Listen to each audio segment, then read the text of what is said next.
Okey, hai, Assalamualaikum dan salam sejahtera semua. Selamat datang ke GCN Motor bersama saya Hakim dari GCN Motor.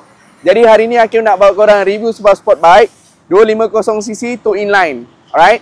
So motor ni dibuat pada tahun 2019 iaitu Yamaha YZF R25 V2 lah. Okey, dengan harga jualan kita hanya 12,500 dan deposit serendahnya 100, anggaran 5 tahun hanya 200 lebih. Alright. So motor ni memang special sebab apa, dia full standard and then condition dia memang tip top lagi lah. Okay, so tanpa lengahkan masa, jom ikut Hakim kita review sedikit ada apa dengan R25 tahun 2019 V2 ni. Okay, so kalau korang tengok dia datang dengan color Blue GP Edition. Okay, original color lah. Alright, so dengan tayar depan brand daripada Maxxis Victra S98. Bunga tayar depan ada lagi 90%, tayar baru guys. Okay, so kalau korang tengok memang dia datang dengan color fork dia dengan siap color gold lah. Right.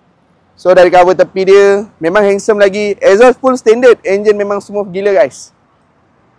Okay. So kalau daripada bahagian belakang komplit lah, siap magat asal semua, signal asal. Okay.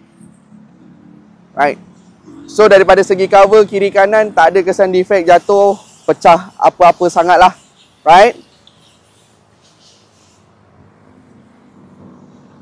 Okay, jom kita payung bunyi motor ni.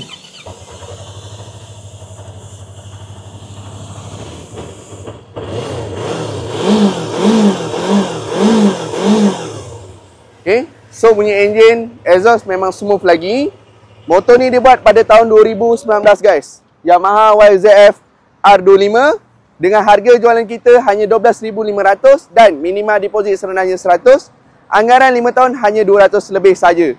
Jadi korang mana yang tengah mencari motor sport bike, bajet bawah 13,000 ataupun 13,000, korang boleh dapatkan Yamaha YZF R25 tahun 2019 ni. Okay, so far motor condition amat cemerlang lagi. Alright, so see you next video, motor yang lain review yang sama. Bye bye, Assalamualaikum.